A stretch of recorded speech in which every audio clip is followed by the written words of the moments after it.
Okay, so we're getting ready to start a new section, Symbolism, Art Nouveau, and Beginning Modernism. We're going to start with Symbolism. The movement's French, and it originates in France. It's a movement in art and literature that emphasizes the aspects of the human mind.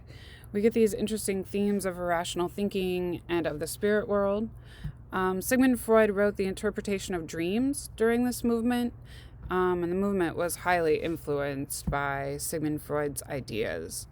In 1889, the symbolists hold a show in a cafe close to the fairgrounds that went unnoticed by many, especially the press. So Moreau was considered a precursor artist to the symbolist movement. His painting tells a biblical scene where King Herod's daughter, who is Salome, performs an exotic dance for him. In exchange for the exotic dance, she asks Herod for the head of John the Baptist. The painting exhibited in the Salon in 1876, and Salome has a vision of St. John the Baptist's severed head. It's hovering in the air, it drips blood and radiates in the light. It's sensual and macabre. Symbolists staged independent art exhibitions that were small and paled in comparison to the Impressionists' more elaborate shows. One of the most famous of the symbolists is Edvard Munch. He is Norwegian-based, but he takes several lengthy trips to Paris for inspiration. He was the avant-garde in Norway and produced works of his own that were very terrified images of his own inner psyche. He had major issues with anxiety. To some degree, he was just a really anxious human being. His works of art tend to be brutally honest. Sometimes we classify him as an expressionist because his work is so rapid and fluid, but your textbook likes to categorize him as a symbolist, so we'll look at his work in terms of symbolism. Munch looked at the world as if sickness and insanity were products of our society. He tried to communicate that emotion through color. He felt that without anxiety and illness, he would have been like a ship without a rudder. So he felt like his anxiety controlled his life, but also gave it direction. This is his work of art called The Sick Child. It is from 1886, and you can see even in his very more forward works of art in terms of the imagery, you get this interesting amount of texture. It has a major amount of movement in it. It feels very rapid. That sense of rapid movement creates an anxious feeling. You know how something looks or something feels when it's constantly on the go, like you're running? It almost looks as if the artist's hands are running through the canvas to try to turn the work out more quickly. Munch at times worked in a more painterly way where you can see the fast application in the pigment, but also you see places of more stagnant space, meaning like the faces that you see in this work of art that are in the front of the picture plane don't feel rushed. They sort of feel like a stop sign. So if you're looking at the work of art, the background tends to move. It has lots of variation to it in terms of how thick the paint is applied in certain areas. But then in other areas, you see the heavy brushwork or the heavy line work. Those areas are ones in which you feel more anxious when you look at them because the line moves more quickly. Munch had a fascination with these images that he called the femme fatale. The femme fatale was a stereotype of a woman who pretty much just chews men up and takes all their money. Remember that Munch is painting in the late 1800s, so you've got that lovely male-centered idea system that a woman's going to do nothing but create chaos in your life. In these femme fatale series, he tends to focus on women who seem to eat men. Like you can see this one that's titled Vampire, that has this very realistic look of a man being eaten by a woman. He did many prints of the femme fatale. This one in particular I have actually seen in one of his shows, and it's a print. He was a printmaker as well as a painter. A lot of the prints that he did had interesting variations to them, and this one in particular has these green eyes that sort of pierce at the viewer. The image of the body really is defined by the shape of her hair, and it still has that anxious, rapid feeling. I would say of the most famous paintings of Munch's, the Scream or the Cry is the one that is the most famous. Why? Well, in the late 90s, we had that lovely movie called The Scream. And it was based off of this painting, that mask with the elongated face and the hole for the mouth. This particular painting has a sense of the anxiety that Munch felt. He did this particular painting while he was dreaming, and he talked about this painting. He said his dream went like this. I was walking along with two friends, the sunset. Suddenly the sky became a bloody red, and I felt a tinge of sadness. I stood alone, trembling with fear. I felt the great unending scream through nature. He felt like nature was something that was relentless and uncontrolled, just like he felt like women were relentless and uncontrolled. He creates this interesting energy within the work of art through his line work. It moves rapidly, but the work of art is not that large. It's probably a normal, I'd say it's no bigger than 16 by 20, maybe 26 by 24. So these symbolists or expressionists were ones that you could see a lot of energy and a lot of emotion in the work of art, but because they weren't so large, we don't call them abstract expressionists. When we get to abstract expressionism, that will make a lot more sense to you. But for now, just know that the artist's work is one that's applied, the medium is applied fairly rapidly to the canvas, and that Munch in particular communicates through that rapid application of the medium.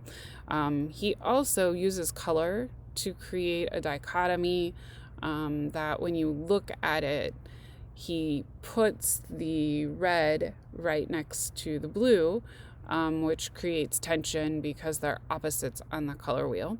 Oh, I'm sorry. Red is opposite of green. It's a little bit opposite.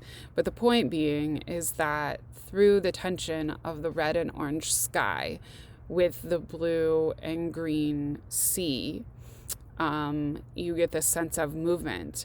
And then Munch adds to the anxiety by creating this face that's elongated and the mouth is opening as if it's screaming.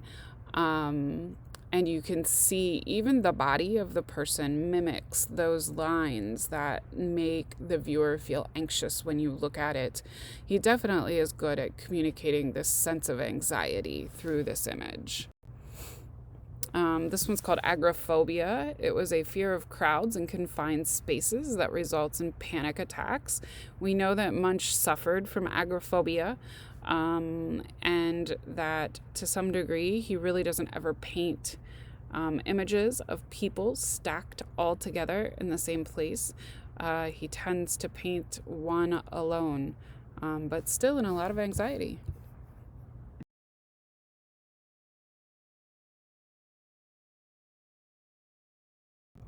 Okay, so new era. It's Art Nouveau. Art Nouveau is a direct reaction to the Industrial Revolution. Symbolism is a reaction to the Industrial Revolution as well. It's a psychological anxiety reaction to the Industrial Revolution. So, Art Nouveau's direct reaction to the Industrial Revolution comes from a school of thought, from a group of artists that feel that the Industrial Revolution has taken away the hand done nature of an object. And this is a concept that is important. It's a concept that says that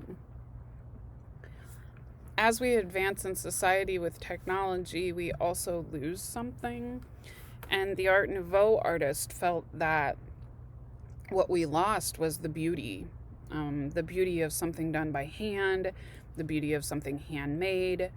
And so the Art Nouveau set out to create things that you could only consider art if it was handmade. It was characterized by fluid lines that were curvilinear. Interior spaces were often organic and free-flowing. And they created a fresh new visual vocabulary that was not based on historical styles, but a visual aesthetic. The Art Nouveau artist felt that art shouldn't be based on things other people did. Art shouldn't be based on, say, the Mona Lisa or Michelangelo's art. It should just be based on a style that has a set of visual ideas to it. There was an essential principle of the movement, and that was that the probably the most important of the Art Nouveau works in terms of architecture is this work of art that Victor Horta did. Victor Horta, according to your textbook, was the most influential artist in the Art Nouveau movement when it came to architecture. I might argue with you about that, but anyway, if your book wants to claim it, we'll go ahead and back it up. He worked for an architect in Germany, and this particular house was commissioned from a professor named Tassel. It's why we call it the Tassel House. The entire house was designed to reflect the graceful and curvy lines of the Art Nouveau. Everything worked together in this space, from the floor, the ceiling, the stairs, the architectural support structure, the iron grating, the banister. The entryway was the most impressive part of the house, which is what you're looking at here. You can see that even the walls were designed to mimic the curves that are represented in the floor and the ironwork. The flooring was mosaic tiling that had patterns in the mosaic tiling that reflect what was on the wall. That was reflected in the banister. It was reflected in the shape of the steps, as well as the structural support of the house itself. This curvilinear form was a result in Horta's interest in the arts and crafts movement in Europe.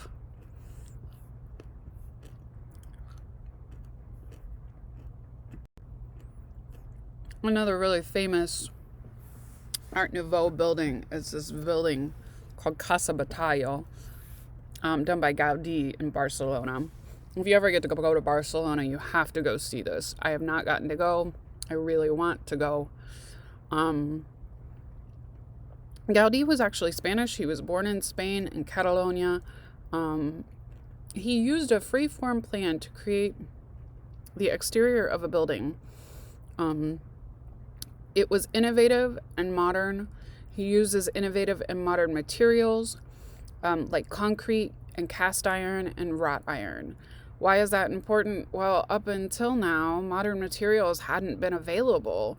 The new modern materials were something that was produced by the Industrial Revolution. And so being able to use steel and poured concrete was a really big deal. Does this go against the ideas of the Art Nouveau? Yeah, it kind of does. But he creates something in the Art Nouveau style that maybe is against Art Nouveau's principles. And you're going to find out as we keep going that these principle ideas that are behind various movements, this is common. So the building's original design was created in 1875, and then Gaudí remodels it. When he remodels it in the 1900s, he adds the skull masks to the balconies, window frames, and the facade at the bottom. He creates a sense of undulation. That's that movement in and out. We talked about undulation a lot in the Baroque. The Baroque was an inspiration for Gaudí.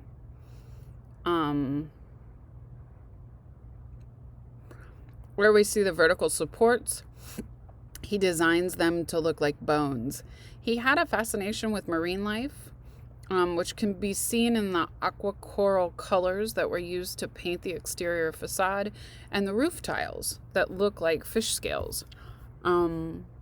The facade had colored mosaics that added visual dimension to the building. The roof's tiles are glazed, and then, of course, adorned with a chimney. The pointed archways that you see in front of you are influenced from the Baroque art time. And he was highly influenced by Gothic art as well. So all of those come together in this beautiful building that Gaudí creates. As well as in this same area in Barcelona, he is commissioned to design some park benches and some architectural supports in a park. Those works of art by him are beautiful as well. So this work of art is by Hector Guimard. It's a work of art that I kind of feel like is really important because if you ever get to go to Paris, you'll see the Paris Metropolitan entranceways. They were all developed by a Art Nouveau artist named Hector Guimard. He uses iron and glass with signature plant motifs. He studies in Paris at the School of Decorative Arts and the National Beaux Arts School. This, once again, is that hand-done look of glass panels and the wrought iron that's all done by hand, but highly influenced as a reaction to the Industrial Revolution and more easily accessible to materials because of it. This is an interior of a building. You can see once again that plant motif that has been used to create the entranceway of this interior. It has stairs that are curved to create a sense of movement and that curvilinear shape. You see that the door seems to have this botanical look to it. It feels like the spindly leaves of a vine have crawled up on the walls and made a painting. Here's the entranceway to Castle Berger, which is the image of the interior that you saw before. This is an apartment building that was commissioned from Guimard after he graduates in 1889 from the School of Beaux Arts. He tours Belgium and is influenced highly by Art Nouveau architects there.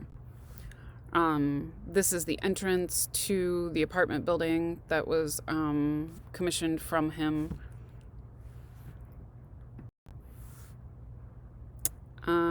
And of course, how can you talk about Art Nouveau without talking about Louis Tiffany?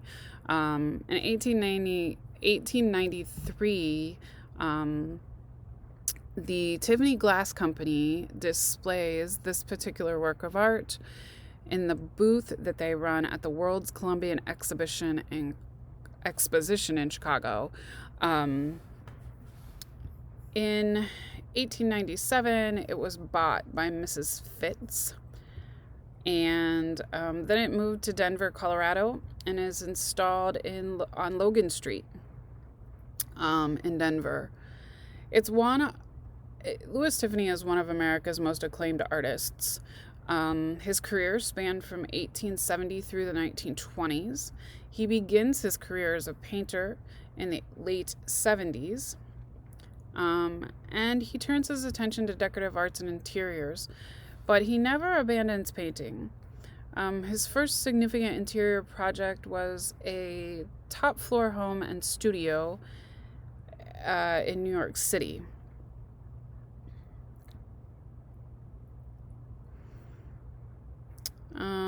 Tiffany had a business partner named Coleman, and they worked together to design the furnishings and interiors for a lot of New York mansions. One in particular was Henry Osborne, who happened to be one of Tiffany's most affluent patrons. He designs private interior and public spaces for many, many clients. He designed a window for Henry Field, who was the brother of the Chicago merchant Marshall Field. And Tiffany designs a gallery. The gallery, unfortunately, no longer survives, for the Art Institute of Chicago. Stained glass brings him the greatest recognition. He's innovative with a colleague named Lafarge and experiments with new types of glass and achieves a more varied palette with richer hues and greater density. So I can definitely see that he gets some sense of depth within the window, which I think is really difficult to do when you're talking about stained glass. And probably he is the most well-known stained glass artist that we can think of. Interesting, if you think about stained glass versus the Industrial Revolution, it would naturally make sense that windows and stained glass were a medium that would be explored, primarily because the Industrial Revolution created mass-produced windows and doors and building materials. And the Art Nouveau artists felt that it was very important to protest that mass production of industrialized materials. And so they go back to designing everything by hand. I would say if you're talking about two-dimensional art, Alphonse Mucha is probably one of the more famous of the Art Nouveau poster artists. He's an expatriate. He moves from Paris to Czechoslovakia in 1887. He comes in contact with Sarah Bernhardt, who is an actress, and he prints a rush order for Bernhardt, which helps him to develop his signature style. One night on Christmas Eve, he happens to be in the studio trying to do some last-minute work, and Sarah Bernhardt calls the studio and needs a poster done tomorrow. And so he stays up all night working on this poster, and Sarah Bernhardt falls in love with it. It created a lifelong relationship between him and Bernhardt, and after that, he was Bernhardt's main go-to for posters. You know, back in that time, photography wasn't something that was all that popular, and so trying to advertise for a show would have been done in a portrait like this one. Of course, we see lots of those curvilinear shapes. The lines that are very curvilinear, we call those arabesques. An arabesque is a geometric, repetitive pattern that's favored by Art Nouveau poster artists. And it was a style that was all about good quality, well-crafted, handmade art. And that transferred over into performance art. Oftentimes today, you will see bands that like to draw on the Art Nouveau style for their posters. I can't think of a band that hasn't had an Art Nouveau style poster done. In fact, I was at this little record shop downtown Columbus in the short north a few weeks ago. It's called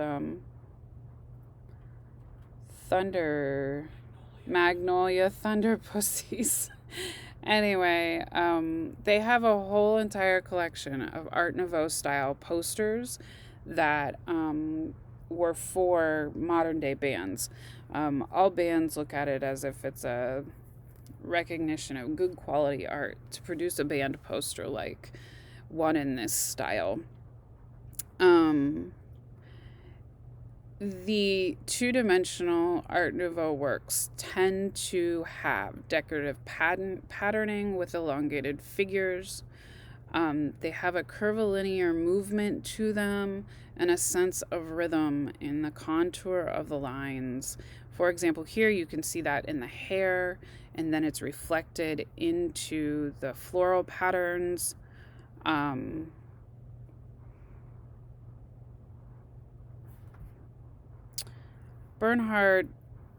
Sarah Bernhardt, who ended up being Mucha's major patron, feels that Mucha has what she wants to represent in terms of her artistic image.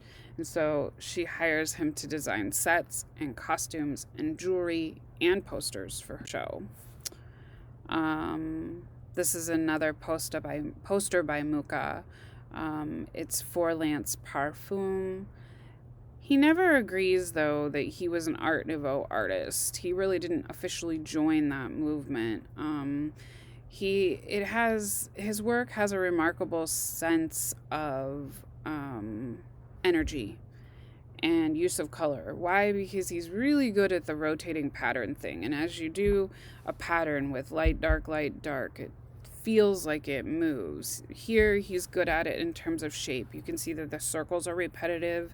It moves your eye to her hair. Then her hair moves your eye around to the flower. And then she's squeezing this thing with water in it towards the flower. Sexism was definitely a part of the Art Nouveau scene. In this image, I would ask you, what do you see here that makes Mucha feel bold yet soft at the same time? So another one of the famous Art Nouveau artists is Toulouse-Lautrec. Toulouse-Lautrec hung in the same band of artists as Picasso.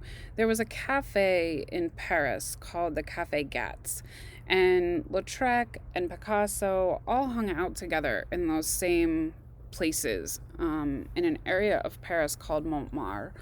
In that area, he meets lots of other artists, but not just artists hang out there. You see philosophers and scientists and writers and poets and all the intellectual minds. Paris is where it's at and where everybody wants to be. Now, this is true all the way until we get to World War II. When we get to World War II, the Europeans flee from Europe to escape the war and come into New York City. But for now, Paris is where it's at. Toulouse-Lautrec designs for performance programs and menus for cafes. Jane Averill is the subject of this particular poster. She's a lifelong friend of Toulouse-Lautrec. And she commissions a set of prints to advertise for her cabaret show at the Jardin de Paris in 1893. Lautrec's composition is bold. It's characterized by radically skewed perspective, severe cropping, and flattened forms. The can is what Averill's doing here. It's a kick of the leg one of her signature dance moves that she does. She finds a formal echo in the vertical thrust of the double vase that sits in the front, gripped by an unseen musician. To create this print, Lautrec used several lithographic stones. And if you're interested in lithography, I highly encourage you to look it up on YouTube and watch somebody create a lithograph. He creates several of these lithographic stones and inks up each color and prints each color individually. And so you get this interesting flatness to some of his work. Okay, so we're going to move on to the beginning of modernism. By the mid-19th century, it's possible to identify a style of architecture that we simply call modern. It really doesn't have a historical base in any way. This work of art is done by Joseph Paxton. It's an exhibition hall for a large show that's going to happen there in the Works of Industry of All Nations Fair. It was scheduled for 1851 in London, and it needed to be different. It really needed to be something that stood out. His design very much was. It needed to be built in a matter of months, and it needed to be colossal in size to fit all of the exhibitors inside. Paxton had previously made an innovative greenhouse, and he was hired for the greenhouse-like design that he created when he created that greenhouse. The building needed to be assembled and taken down again in the same year, and it was held in Hyde Park, which was England's Prince Albert's favorite park. Apparently there he had planted some trees that he absolutely loved. And so in order to house the fair there, they had to promise that none of his trees would be harmed. Only in 1851 could they build a building like this, because they had mass-produced and prefabricated units of iron and glass that were available, and that was because of the Industrial Revolution. Technology had advanced so much in terms of the big city, especially like London, that it was easier to do. And so it goes off without a hitch.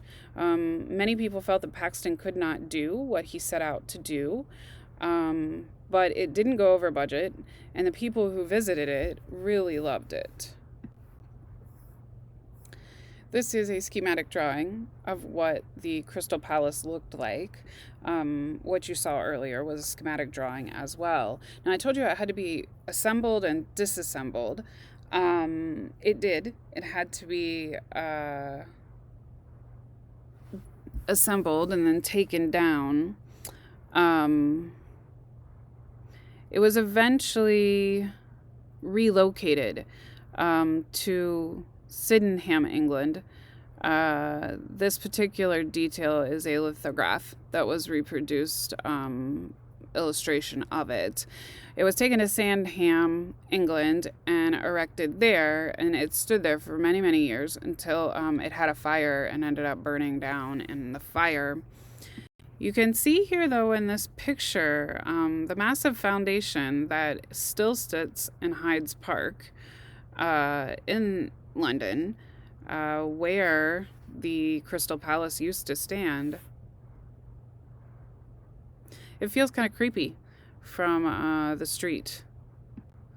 Here's an image of Paxton on the job in 1851, as work was just wrapping up for the project.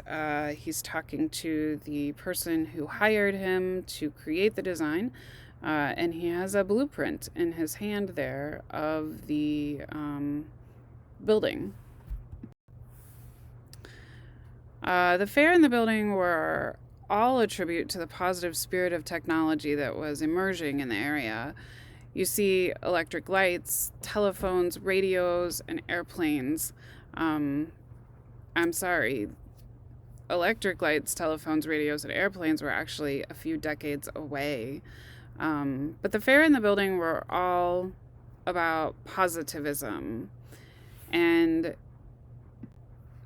positivism is a belief in the potential of technology to make life better for everyone. You can see the center, or in the picture on the right here, you can see what the fair looked like after it was gone. This is a daguerreotype, a very early form of photography. And you can see just that it had a garden inside and was very light and airy looking. Positivism as a concept is one when we look at things that are done in a sense of positivism, we look at it and think to ourselves, this thing has to be useful because it's technology. But interestingly enough, this is a DVD rewinder, and you don't rewind DVDs, so pretty much it's a useless device.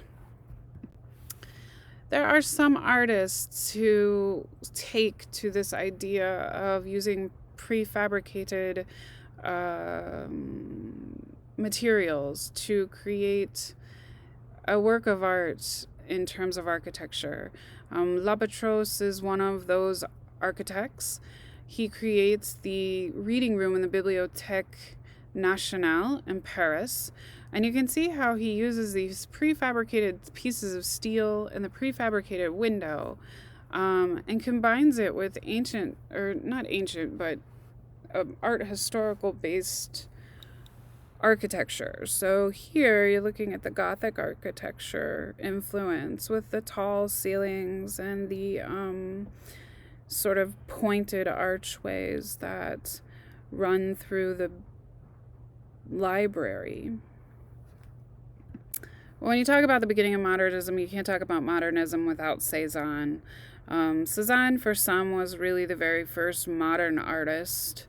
He was really the most influential painter of the modern era. He paints from 1839 to 1906. He comes from an affluent family, and he studied art in Paris. He was in the circle of realist painters that rallied around Manet. Early works were rejected by the Salon. In the 1870s, he adopts his bright, broken brushwork style that we associate just with Cézanne.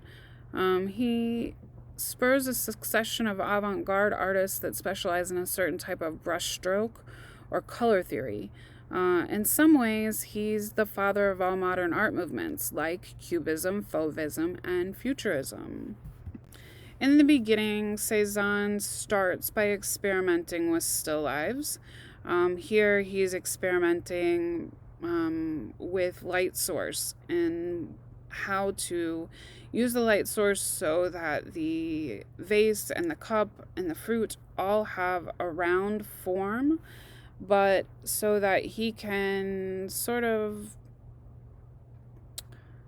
streamline the brush stroke. So that he can streamline the brush stroke but still create things that look like what are in front of you. He rejects the intense contrast of light and shadow. Early in his career, he starts studying those contrasts and then decides to refine them. He wants to use a system of color, and he wants to be able to place those colors next to one another and create space and depth that way. He's sort of the precursor to Impressionism. It resonates in his work, but he's beginning to want to revise the palette that he uses. This is one of his later works. You can see that everything has a sense of uniform brightness in terms of color.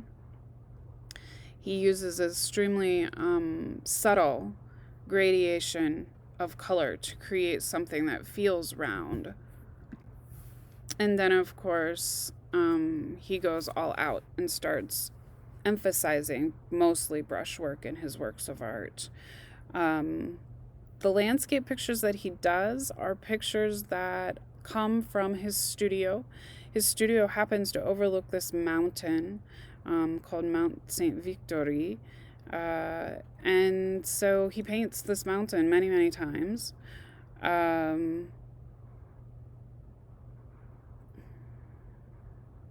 Here he wants to focus on creating depth, and he creates an organized system of layering that seems to recede into space as you look at the landscape. The green layer comes forward, the center layer seems to create a middle ground, and then the light blue layer creates a sense of background. He's trying to build dimension through building up the brushwork, and uses color as a catalyst to create a sense of depth. He specifically takes people out of the landscape to create a sense of stillness. There's not a lot of movement going on in here. This is kind of like the idea of, do you know what it feels like whenever you're outside and it gets really, really windy, and then all of a sudden things stand still, and in about 10 minutes the sky is just going to open up and pour out and storm. This is that moment of stillness. Cezanne works on the grandest of pictures of Mount St. Victory over a considerable length of time. So he will work on the painting at a certain time of day, put it next to the window, and then just leave it for a while and go back to it. He enlarges the canvas, he makes it smaller, he tries to enlarge parts of the image to get some interest. Here, he enlarges the tree that's to the front of the picture plane and then makes the mountain smaller, so you get a better sense of depth. He uses a sense of dramatic tonal contrast and thick layers of pigment, especially in this approach to painting Mount St. Victory. Okay, one last thing I need to tell you about in this section. So let's talk a little bit about what's going on in the world in the 20th century. So the first half of the 20th century was a time of worldwide unrest. From 1900 to 1945, major industrial powers fight 2 world wars. We go through World War I and World War II. The beginning half witnesses the rise of communism, fascism, Nazism, and suffers from the Great Depression. Artists respond to social unrest in their art. They are still responding to it. Artists feel the effects of political and economic rifts in society. Anytime there's a political or economic rift, even when we go all the way back to the cave paintings, like at the very beginning of art, we see that political shifts in society, economic shifts in society, new technology bring about responses in art. And a new idea comes to art called the avant-garde. What does avant-garde mean? Basically, it's an artist or a group of artists that search for new definitions and meanings in the world. They question the norms or status quo of society. This particular work of art is done by a man named, oh, no, I am wrong. Yes, I'm correct. This is a work of art done by a man named Mika Shonobare. He is questioning capitalism, of all things, in this particular work of art, where the fox, who is usually the hunted, becomes the hunter, and he likens African art to the hunter, which is opposite of what we usually know, because Yinka Shonobare talks about colonization. So there you go, in a nutshell. That's what avant-garde is. It is questioning the norms or status quo of society. And as we get closer and closer towards contemporary art, you will be surprised at how much questioning there is.